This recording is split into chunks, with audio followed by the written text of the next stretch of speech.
익산 일빛교회 장권능 목사입니다. 오늘 귀한 또 7월 한 달 은혜 가운데 잘 보내시고, 오늘 또 무더위가 폭염이 시작되는 마지막 주일이지만 주님을 사랑하는 뜨거운 열정을 가지고 귀한 예배에 참석하신 우리 성도님들 한 분 한 분에게 하나님의 사랑과 위로와 평강이 함께 하시기를 주의 이름으로 축복합니다. 이번 한 주간에 참 많은 일들이 있었습니다. 아마 개인적으로도 그렇고 교회적으로도 그렇고 나라적으로 전 세계적으로도. 근데 가장 큰 이슈 중에 하나가 뭐였냐면 11월 달에 미국 대통령 선거가 있는데 트럼프 전 대통령 후보하고 지금 현재 바이든 후보하고 서로 다시 경쟁을 하는 구도가 만들어져 가고 있습니다. 그런데 이 바이든 후보가 지금 현 대통령이죠. 민주당의 어쨌든 그 사람들에 의해서 또 국민들의 여론에 의해서 즉 오늘 설교가 뭐냐면 오직 하나님의 뜻 얘기하려고 그러는 거예요. 정치 얘기하려고 하는 게 아니라 국민들의 그처럼 사퇴해라. 나이가 더 많이 먹어가지고 자꾸 치맥 기술이하고 자꾸 발음도 저처럼 새고 나가니까는 후보를 사퇴하라. 나는 끝까지 하겠다. 그러다가 버티다가 우리 월요일날 우리 아이들하고 비행기 타려고 탑승 수속 박는데 우리 김진영 목사님 바이든 후보 사퇴한다고 자막이 뜬다고 봤더니 뉴스가 나왔습니다. 무슨 얘기예요? 여러분, 세계의 가장 강대국이 당연히 미국입니다. 물론 이스라엘로 보는 사람도 있지만, 그런데 그 세계를 이끌어가는 막강한 힘을 가진 대통령 후보가 결국은 그 권력의 힘이 있지만 국민들의 뜻에 이기지 못하고 여론에 이기지 못하고 결국은 사임하는 게 세상 이치입니다. 또 하나는 우리가 지금 저도 별 이번에는 관심이 없지만 그래도 전 세계적으로 관심사 중에 하나가 뭐냐면 100년 만에 파리에서 다시 올림픽이 개최되어 가지고 지금 많은 경기들을 해나가고 있습니다. 근데 이번에 그 조직위원회에서 정한 캐치플레이가 뭐냐면 친환경 올림픽을 하겠다고 그래가지고 숙소에도 에어컨을 틀면 이렇게 가스가 나오니까는 오염되니까 숙소에도 에어컨을 틀지 말자. 우리도 지금 거기에 동조하는 거예요. 버스에도 에어컨을 틀지 않고 선수들이 이동할 때에 아주 찜통을 사우나를 하면서 지금 경기를 하고 있습니다. 더군다나 지금 폭탄 테러가 나가지고 막 그 지하철이나 기차들이 방화범이 생겨가지고 지금 선수들이 입장을 불가하고 또 가장 결정적인 것은 우리나라 선수들이 입장을 할 때에 북한 선수들이 입장을 한다고 소개를 해가지고 지금 여러분들은 별로 표정 보니까 나처럼 관심이 없는데 지금 대통령부터 시작해서 많은 사람들이 속에서 부글부글 여름 날씨만큼이나 들끓고 있습니다. 다시 얘기합니다. 우리 인생을 살아가는 데 있어서 힘을 갖는 것도 중요하고 내가 열심히 노력해서 성공하는 것도 중요하지만 대세라는 뜻이 있습니다. 대세, 대의. 즉 사람들의 힘, 사람들의 뜻에 따라서 내 의지하고 상관없이 움직일 때가 있습니다. 신앙생활이 뭐냐? 내 뜻대로 살고 싶은 생각, 내 마음대로 하고 싶은 모든 일들을 결국은 주님이 원하시는 뜻대로 사는 것이 신앙생활입니다. 그래서 신앙생활이 뭐냐? 그러면 주님 뜻대로 사는 것. 자, 신앙생활이 뭐라고요? 주님 뜻대로 사는 것. 국민의 뜻보다, 조직위원회의 뜻보다, 대통령 뜻보다 더 위대한 뜻이 있는데 그 뜻이 누구의 뜻이라고요? 주님의 뜻, 즉 하나님의 뜻이라는 거예요. 왜요? 그 하나님이 저와 여러분을 만드셨고 그 하나님이 주위에서 저와 여러분을 구원하시려고 예수님을 우리 남성교회 찬양하신 것처럼 십자가에 빌려 죽으신 사랑을 통해서 우리를 구원하시고 하나님의 자녀 삼아 주시기 때문에 그분의 뜻이 무엇이고 그분의 뜻대로 살아갈 때에 참된 행복이 있고 참된 인생의 가치와 승리가 있다라고 성경은 우리에게 누누이 말씀하고 있습니다. 어떤 세상적으로 잘 나가는 의사 선생님이 계셨답니다. 나이가 이제 50 넘었는데 어느 날 기도하다가 또 하나님의 음성을 듣고 이분의 삶이 변화되기 시작합니다. 그래서 그동안에는 좀 더 병원을 정말 유명하게 많은 손님을 받아서 환자를 받아서 더 넓히고 유명해지고 정말로 그런 빌딩을 높이지는 게 삶의 목표여서 산도 사고 별장도 짓고 나름대로 사회적인 덕망을 가지고 살아가고 있었습니다. 그런데 하나님이 찾아오셨습니다. 여러분, 하나님이 신방 오시면 대부분은 처음에는 기쁩니다. 처음에는 기쁜데 두 번째는 뭐예요? 내 뜻을 버리고 하나님의 마음을 담는 과정이 힘들 때가 있습니다.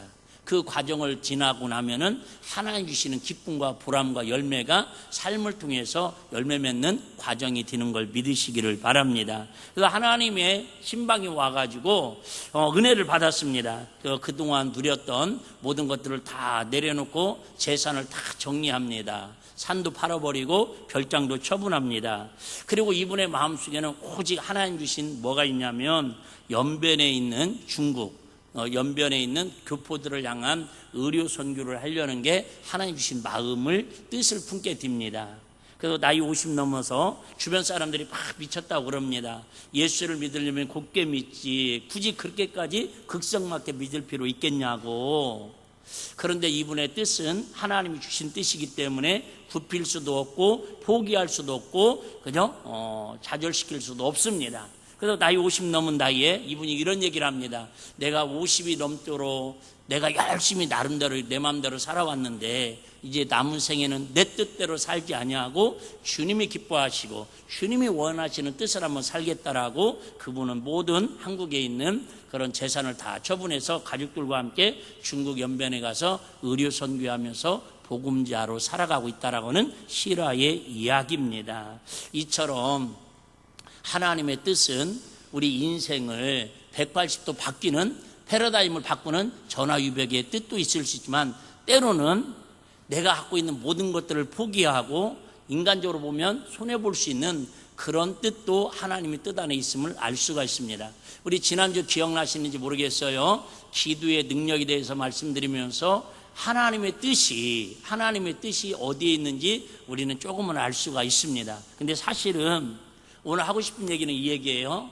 하나님의 뜻만 쫓아가면 행복한데 하나님의 뜻대로만 살면 천국 같은 기쁨의 삶을 살 수 있는데 그 하나님의 뜻을 아는 것도 쉽지 않고 하나님 뜻이 진정한 어떤 뜻인지 분별하기가 더 어렵다라는 거예요. 다시 얘기합니다. 비가 오지 않게 하는 게 하나님의 뜻일까요? 비가 오게 하는 게 하나님의 뜻일까요? 지난주 얘기입니다. 참 이 하나님의 뜻을 알아간다라는 게 쉽지 않습니다. 하나님은 사랑하시는데 왜 비를 내리지 아니하실까? 또 어떤 사람은 하나님 앞에 기도하는데 왜 하나님은 그 기도를 응답하지 아니하시고 어떤 사람도 기도하지 않은 것 같은데도 하나님은 그런 사람들에게 복을 주시고 응답을 주실까? 도대체 하나님의 뜻이 무엇일까? 저와 여러분들이 오늘 이 말씀 본문을 통해서 같이 묵상하면서 하나님 다른 기도 오늘은 하지 마시고 설교를 들으면서도 나를 향한 하나님의 뜻 좀 알게 해주세요. 나를 향한 하나님의 뜻이 도대체 무엇입니까? 뜻을 알면 국민의 뜻을 알면 그래도 힘들지만 그래도 억울하지만 그래도 자기들은 손해보는 것 같지만 그래도 대통령 후보에서 내려오는 게 그게 뜻을 아는 사람이다 그 말이에요. 하물며 우리는 만물의 영장인 사람으로서 하나님이 우리를 창조한 피조물로 살아간다고 하면서 그분의 뜻에 관심 없고 그분의 뜻대로 살지 않으면서도 응답해 달라고 복을 달라고 하나님의 복으로 승리케 해달라고 하는 것은 어떻게 보면 우물가에 가도 못 찾는 것 같아요. 숭늉 찾는 것처럼 그러니까 기도에 하나님의 응답이 없다라고 성경 우리에게 누누이 이야기하고 있습니다. 스가랴서는 마틴 루터는 이렇게 이야기하고 있습니다.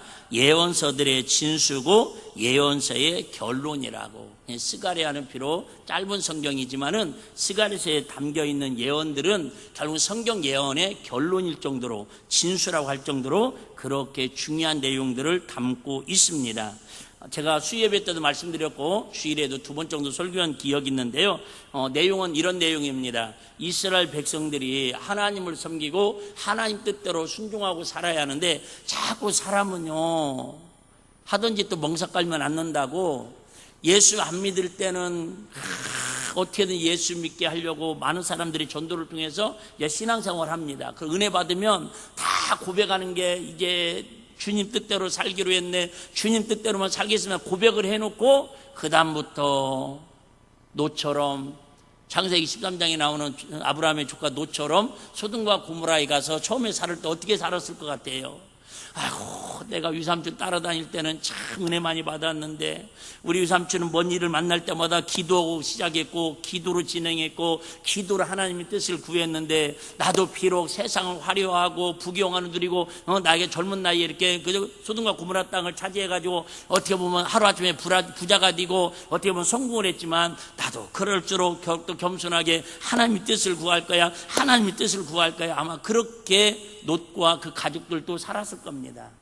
그런데 그 문화에 살다 보니까 그 시대의 배경에 살다 보니까 이제 영성도 흐려지고 하나님 뜻이 무엇인지 구별도 안 되고 이제 그나마 마지막 거의 세상 사람들과 거의 다르지 않을 정도로 믿는지 안 믿는지, 교회를 다니는 사람인지 안 다니는 사람인지, 저분이 집사님인지 권사님인지, 교회 오면은 분명히 호칭을 부르니까 알겠는데 집에서도 그런 냄새가 안 나고 사위 직장에 가서도 전혀 그런 이렇게 살아가는 그 모습이었다 그 말입니다. 그러니까 오직하면 마지막 출애굽할 때 그 마지막 그죠? 유황불로 멸망해서 거기서 빠져나올 때에 아브라함이 당당하게 그래도 50은 있을 거라고. 왜? 그래도 나하고 있을 때 조카 롯은 뭐가 있었다고? 믿음이 있었고 하나님 뜻대로 했으니까 아마 가서 전도했을 거라고. 아무리 강팍하고 완악한 소돔과 고모라 땅이지만 그래도 조카 롯의 영향력으로 아마 50명은 가족들을 중심으로 해서 전도했을 거라고 믿었는데 가만히 생각해 보니까 믿음이 설설 내려가 가지고 의인 10만 있어도 소돔과 고모라를 멸망시키지 말아 주옵소서. 하나님의 뜻을 구합니다. 하나님 뭐라고 그래요? 오케이. 근데 결국은 유황불이 멸망하기 직전에 나온 사람은 몇 사람밖에 안 되더라? 3사람밖에 안 되더라는 거예요. 이스라엘 백성들도 마찬가지입니다. 처음에 출애굽할 때는 막 하나님 감사합니다. 우리 430년 동안 노예 생활에서 드디어 이제 자유를 주시고 우리 조상 아브라함과 이삭과 야곱 하나님 그저 약속하신 이제 가나안 땅을 위해서 살아갈 수 있도록 은혜 주시니 감사합니다. 감격하며 춤추며 출발했다고요. 그런데 문제를 만날 때마다 하나님의 뜻이라면 왜 이런 문제를 만나냐고. 하나님이 나와 함께 하시는 인도길이라면 왜 광야길을 만나고 왜 홍해바다를 만나고 왜 쓴물이 나오냐고. 하나님의 뜻이냐고 아니냐고. 다시 애굽으로 돌아가자고 백성들이 원망하고 불평합니다. 아마 이 자리에 앉아있는 분도 혹시 그런 분 있어요? 내가 이럴 줄 알았으면 예수 괜히 믿었어. 야, 예수 안 믿으면 지옥 간다니까 안 믿을 수도 없고 아유 귀찮아 죽겠어. 아유 교회에 더 나오는 일은 왜 이렇게 많은 거야. 사람도 없는데 말이야. 이거 해라, 청소해라, 밥 해라, 설거지 해라, 막 헌금 내라, 뭐 봉사해라. 차라리 안 믿을 때가 좋았어. 안 믿을 때가 좋았어. 여러분, 빈말이라도 지나가는 말이라도 애굽을 그리워하는, 예수 안 믿을 때를 그리워하는 그런 어리석은 자가 되지 않는 저와 여러분 되시기를 주의 이름 축복합니다. 근데 힘드니까, 얼마나 힘드니까 그러겠어요. 얼마나 속상하고 얼마나 하나님 뜻이 명확하게 보여지지 않으니까 그렇겠어요. 그래서 이스라엘 백성들이 결국 어려움을 겪습니다. 그래서 하나님을 섬기할 사람들이 우상 숭배를 하고 하나님 말씀을 떠나갑니다. 하나님 뜻을 버리는 한마디로. 그러니까 하나님께 참다 못 참아가지고 이스라엘을 싹 이방 나라에게 멸망시킵니다. 그래서 포로로 끌려갑니다. 70년 동안 바로 바벨론의 포로로 끌려가가지고 또 나라 없는 서름을 살아갑니다. 알잖아요. 있을 때는 모르는데 이제 고향 떠나고 나라 잃고 여러분 신앙생활도 이제 그때는 그냥 억지로라도 하니까는 아유 귀찮게 했는데 이제 그나마 예배드리고 싶어도 예배드리지 못하고 교회 가고 싶어도 갈 교회가 없습니다. 지금 북한처럼 지금 바벨론 끌려간 포로들이 그 상황입니다. 몇 년이 지납니까? 70년을 지납니다. 70년.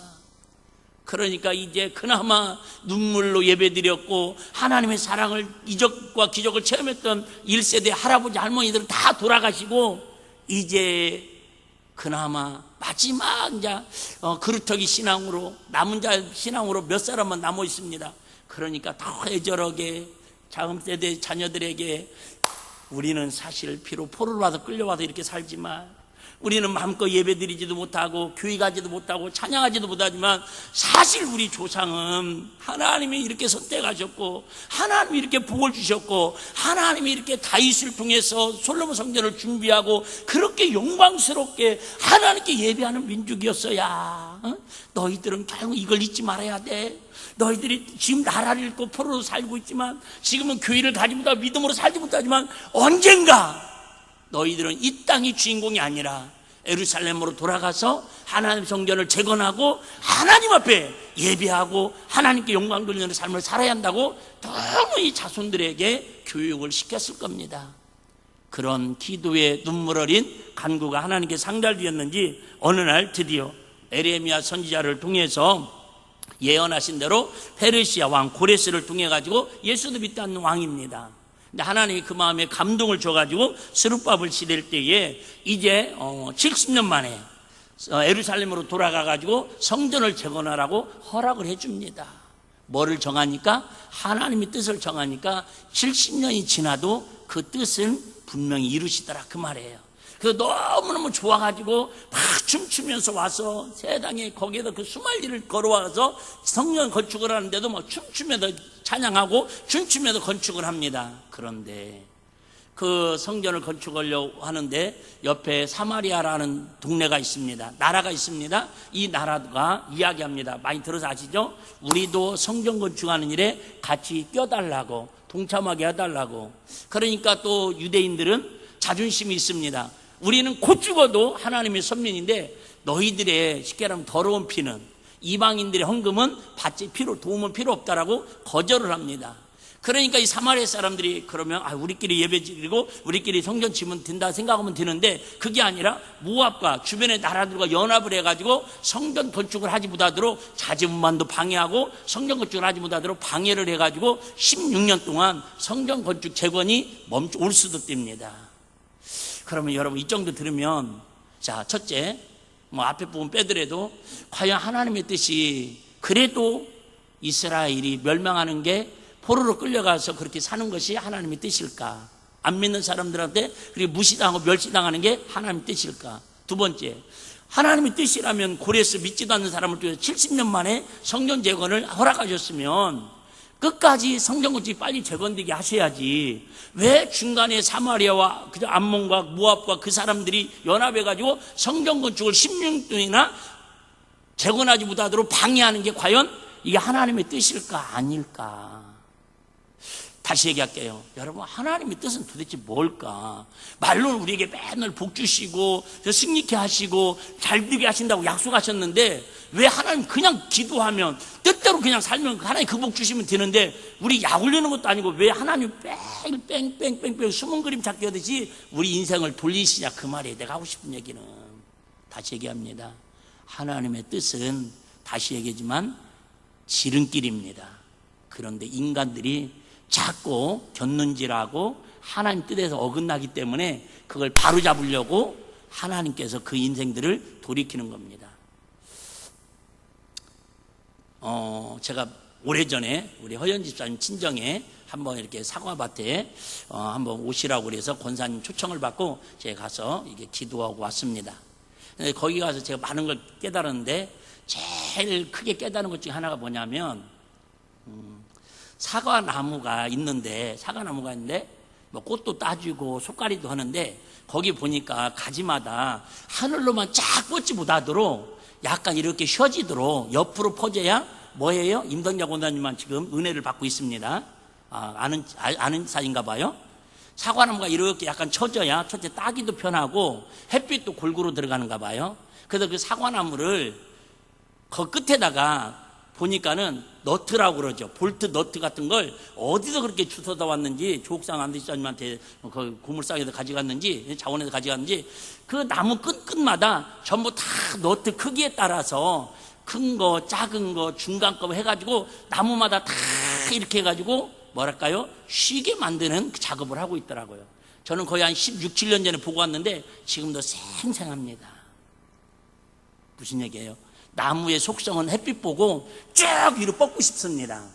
그러면 그냥 보는 사람들은 와, 저 나무 좋네? 그럴지 모르지만 진짜 과실을 하는 과수원지기들은 나무가 쭉 뻗는다고 좋은 게 아니라는 거예요. 많이 열렸다고 좋은 게 아니라는 거예요. 필요에 따라서 그죠? 숙여줄 줄도 알고 가지치기도 할 줄 알고 속까지도 해야 한다라는 거예요.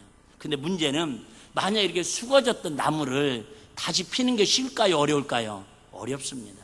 마찬가지예요.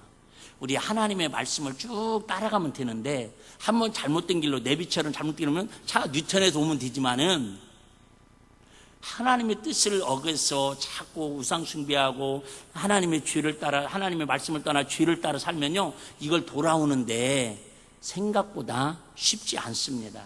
아이고 목사님 저는 젊었을 때 그냥 막 쥐짓고 세상적으로 살고 뭐 명예 권세 쾌락 향락 누리다가 나이 70 넘으면 죽기 5분 전에 하나님 확 돌아오면 됩니다. 그렇게 쉽게 올 수 있는 길이 아니라니까요. 사과나무 하나 자기가 원하는 방향으로 가지를 만들기 위해서도 몇 달 동안 최소한 며칠에 몇 달 동안 그렇게 무게 중심을 잡아서 공을 들이더라 그 말입니다. 우리 마음도 마찬가지예요. 하나님을 향한 마음이 삐뚤어지면 하나님을 향한 마음이 우리가 상실하면 마음에 상처받으면 그 마음이 하나님 앞으로 돌아오는 게 그렇게 쉽지 않아요. 그래서 제일 중요한 건 뭐예요? 처음부터 하나님 뜻을 비껴나가지 않는 거예요. 하나님 말씀을 어긋나지 않는 거예요. 이해되시면 아멘. 그래서 주님 뜻대로 주 안에 사는 게 기쁩니다. 그래서 16년 동안 이렇게 어려움을 겪습니다. 그러다가 이제 하나님, 그러니까 백성들이 이제 16년 동안 처음에 올 때 어떻게 왔다고요? 춤추면서 왔습니다. 포로로 지금 성전 재건하다가 얼마나 신났겠어요. 그러다가 16년 동안 이제 하려는가 저제 하려는가 하다 보니까 이제 백성들이 성전을 재건하러 포로로 온 게 목적이었는데 이제 5년 지나 10년 지나 15년 지나니까 사람들 마음에 굳이 또 익숙해졌어요. 뭐가 없어도 뭐 성전 없어도 뭐 예배 안 드려도 굳이 뭐 우리가 이렇게 사는데 지장이 없네. 그래가지고 이제 집 짓고 시켜나가면 사업하고 이런 일에 백성들이 바빠집니다. 하나님께서 뭐예요? 속이 상하십니다. 하나님의 마음이 아프십니다. 그러니까 하나님이 참다 오늘 4장에 하나님께서 직접 나타나셔가지고 환상과 꿈을 보여주시는 내용이 오늘 내용입니다. 그래서 1절 한번 볼까요? 자, 1절 뭐라고 얘기합니까? 자, 1절 보시면 내게 말하던 천사가 다시 와서 나를 깨우니 마치 자는 사람의 깨움 같더라. 그죠? 우리 사도행전 16장에 바울과 신라가 옥문에 갇혔을 때 천사가 와서 막 지진을 이렇게 깨웠잖아요. 여러분 지금도 이 천사는요 똑같이 역사합니다. 영적으로. 근데 천사가 와서 막 깨웁니다. 자, 2절 볼게요. 2절. 그러니까 실제로 잠잠던데 환상처럼 실제처럼 깨운 거예요. 그가 내게 묻되 내가 무엇을 보느냐? 내가 대답하되 내가 보니 순금 등대가 있는데 그 꼭대기에 주발 같은 것이 있고 순금 등대를 한마디로 하면 성전의 재건의 모습을 이야기하는 겁니다. 교회, 세상의 빛과 소금의 역할을 감당할 교회의 몸을 얘기합니다. 교회를 얘기합니다. 그 등대 꼭대기 등잔에 일국관이 있고 교회의 모습이잖아요. 성막 그 형상이잖아요. 좀 더 볼게요. 자, 3절. 그 등대 곁에 두 감람나무가 있는데 이 두 감람나무는 다른 대제사장과 선지자를 상징하고 있습니다. 두 증인, 예수님을 증거할 수 있는 증인을 얘기합니다. 그래서 선지자와 대제사장을 상징하고요. 두 발 우편에 있고 하나는 그 좌편에 있나이다 하고 내게 말하는 천사에게 물어가는데 내 주여 이것들이 무엇이니까? 잘 들어보세요. 자, 이것들이 다시 말하면 지금 이렇게 환상을 통해서 직접 보여주시는 뜻이 무엇입니까? 물어보는 거예요. 여러분 다시 얘기할게요. 공부 잘하는 학생들이 특징 몇 가지가 있답니다. 그 중에 첫째가 뭐냐면 집중력이 좋답니다. 공부하는 아이들, 잘하는 아이들. 두 번째는 뭐예요?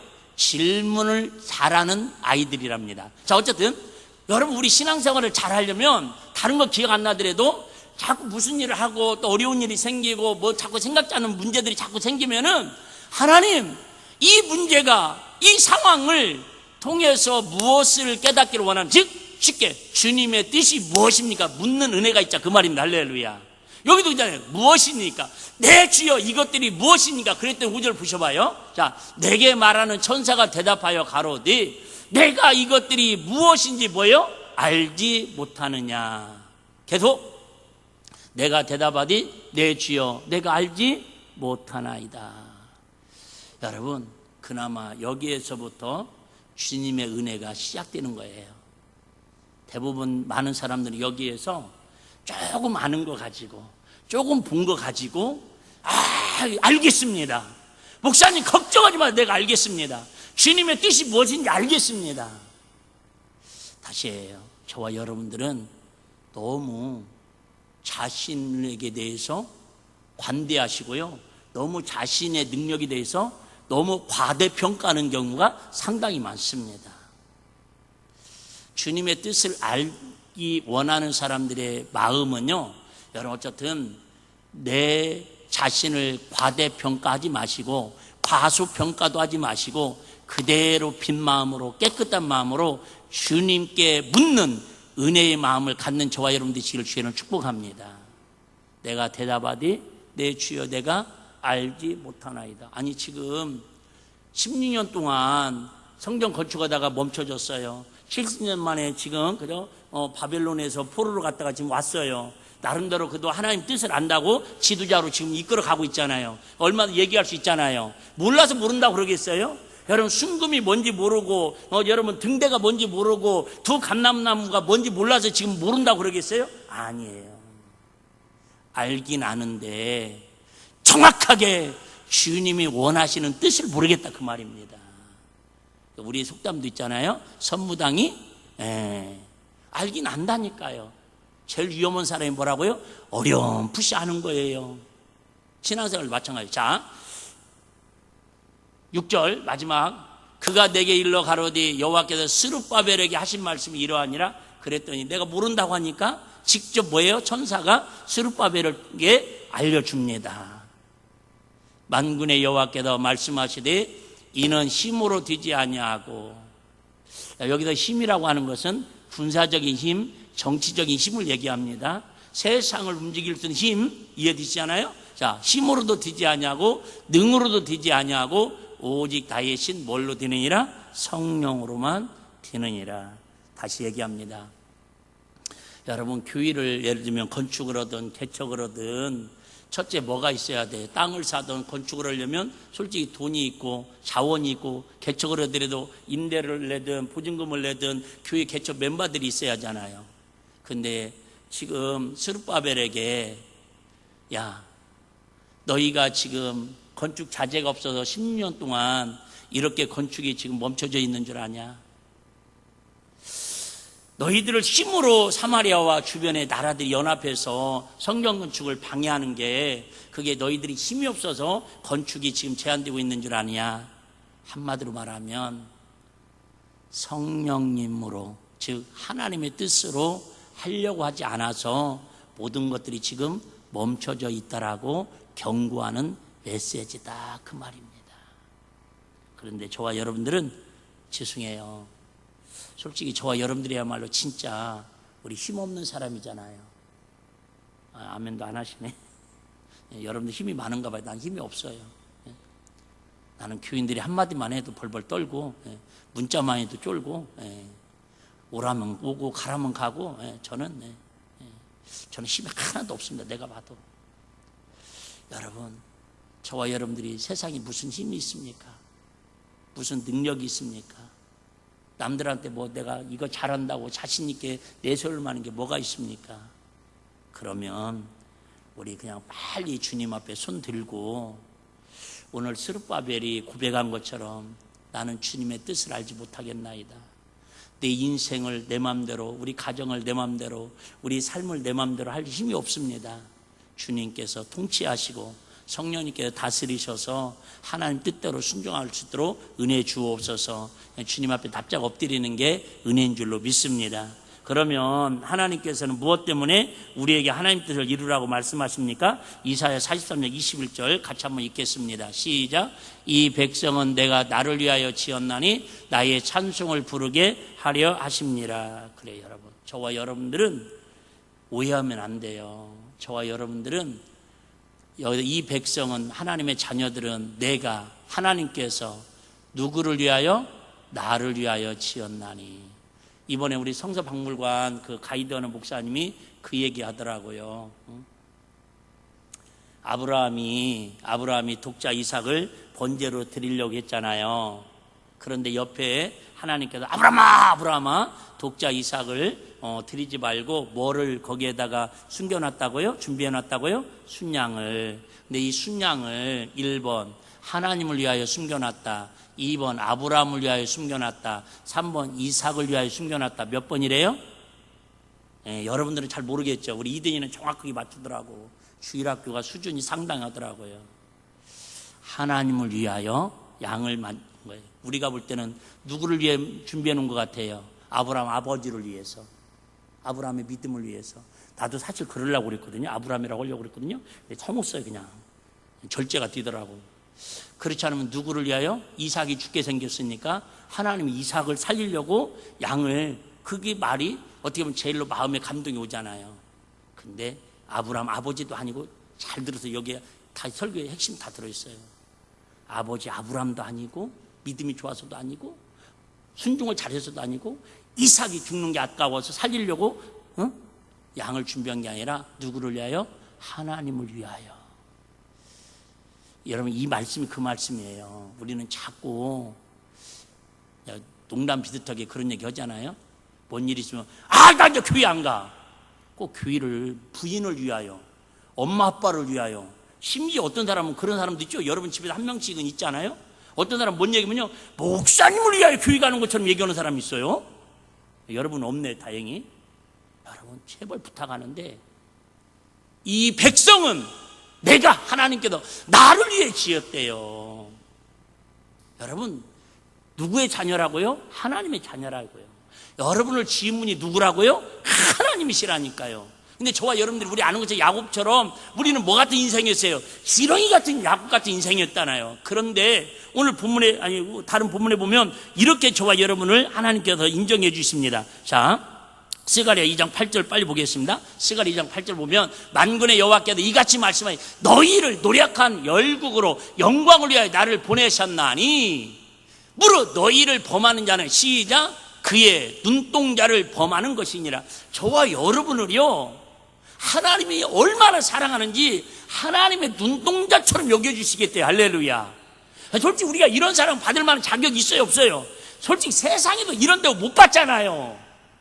물론 어렸을 때 잠깐 부모님한테 이 대접 받는 것 같지만 그거 좀 말 안 들어봐요. 속상해요. 근데 하나님 저와 여러분을 왜 하나님 뜻대로 살으라고요? 그 길이 힘들어요. 그 길이 어려워요.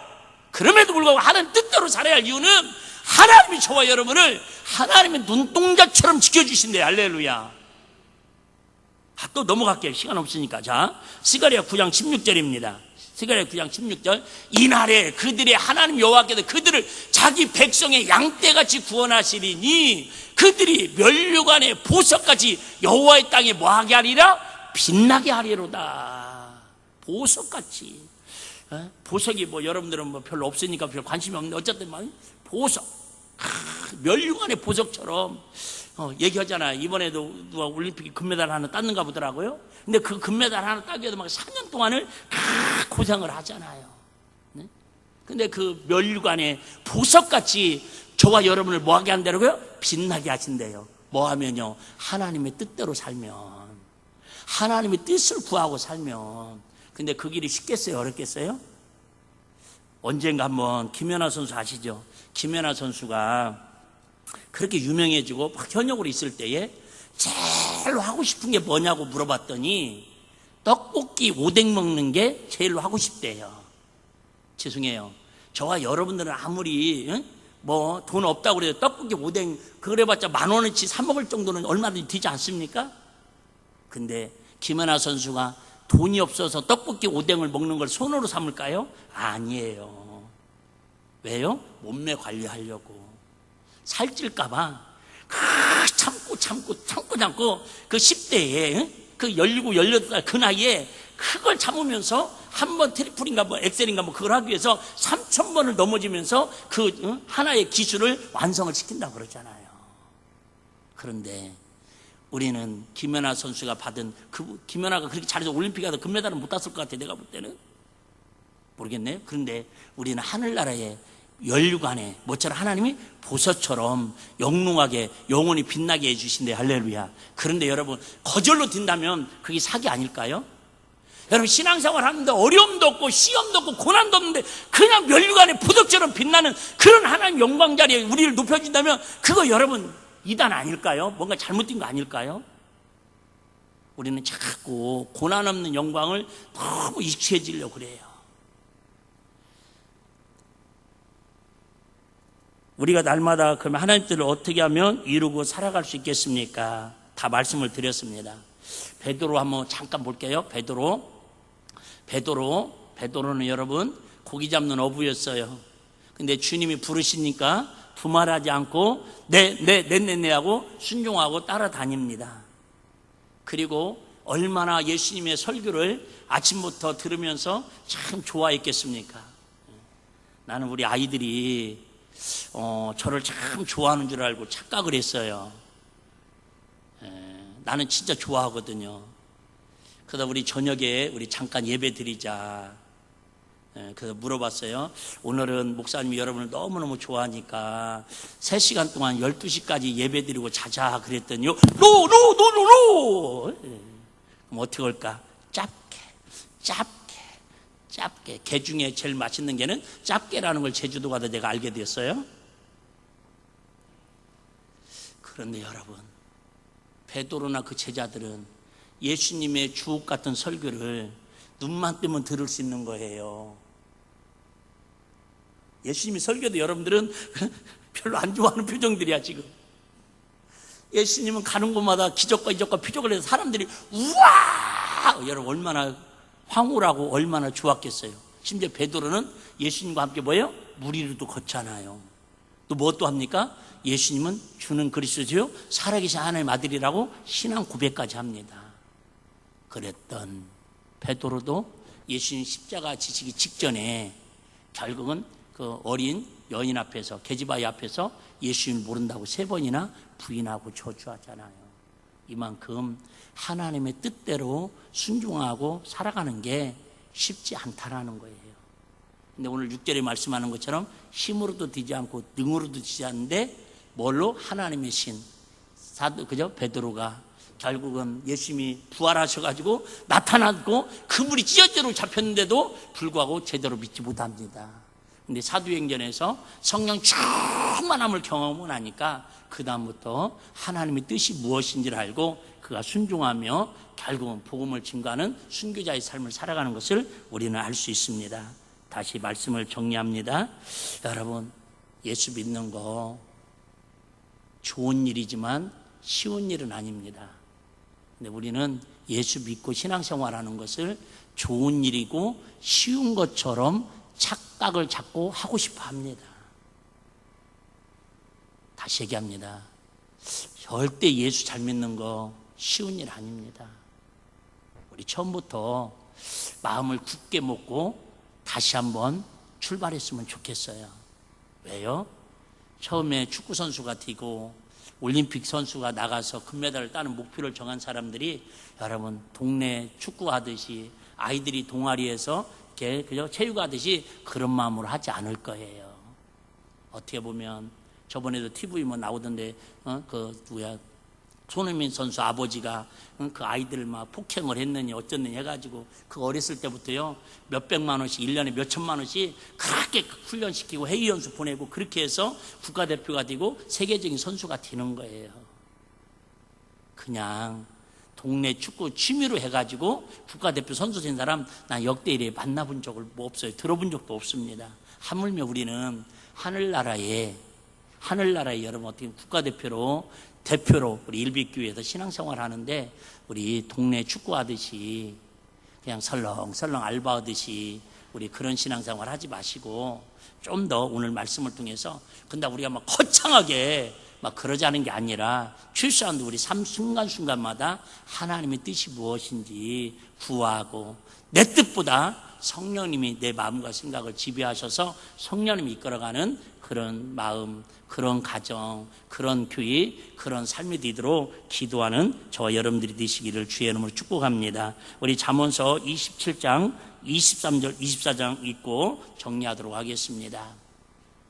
내 양떼의 형편을 부지런히 살피며 내 소떼의 마음을 돌아 대저 재물은 영영이 있지 못하나니 면류관이 어찌 대대에 있으랴.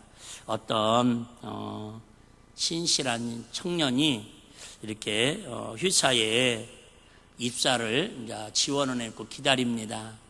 이런 기도를 했대요. 하나님, 내가 저 회사에 꼭 들어가서 주님 영광 위해서 영향력을 끼치고 살아가고 싶지만 나보다 더 절박하고 적합한 사람이 있다면 그분이 그 회사에 합격하게 하시고 나는 또 이렇게 주님의 뜻을 구하겠습니다. 그랬는데 기적처럼 자기는 부족하다고 생각했는데 합격을 했대요. 하나님께 너무 감사해가지고 이제 근무를 하는데 한 2달쯤 지났을 때에 어느 날 회사에서 이렇게 퀴트하면서 이 말씀을 묵상하게 됐답니다. 그래서 하나님이 나를 이 회사에 합격시키시고 다니게 하시는 목적이 뭘까? 그래서 23절에 읽은 것처럼 내 양떼에 마음을 두며 양떼라고 하면 목사님만 목회할 때 양떼들 성도들을 잘 마음을 두면 되는 거 아닌가?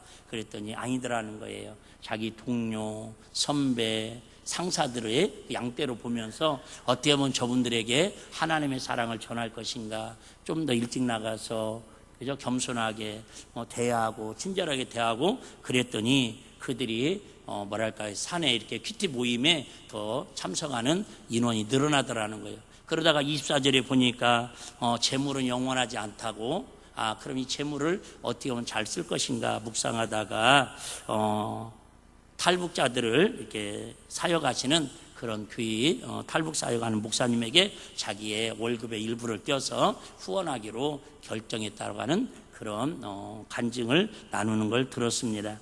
여러분, 그렇습니다. 어떤 분은 의사니까 그럴 수 있겠죠. 어떤 사람은 부자니까 그럴 수 있겠죠. 아닙니다. 저와 여러분들도 삶의 현장에서 얼마든지 주님의 뜻을 구하면 보리떡 5개와 물고기 2마리 어린아이처럼 하나님의 뜻대로 순종했더니 5,000명이 먹고 12광별이 남은 것처럼 저와 여러분들이 대단하게 하나님이 40일 금식 기도를 해라, 5,000명을 전도해서 구원시켜라, 세계에 나가서 평신도 선교사 사역을 해라. 물론 그런 음성이 들려줄 수 있고 순종할 수 있지만 저와 여러분들에게 지금 손에 보여지는 때로는 구름 한 조각이 될 수도 있고 때로는 여러분에게 하나님 주시는 감동이 있을 거예요. 그런 성령님이 감동하시는 걸 순종해서 하나님의 뜻을 구하고 살아가는 은혜의 주인공들이 되시기를 주의 이름으로 축복합니다.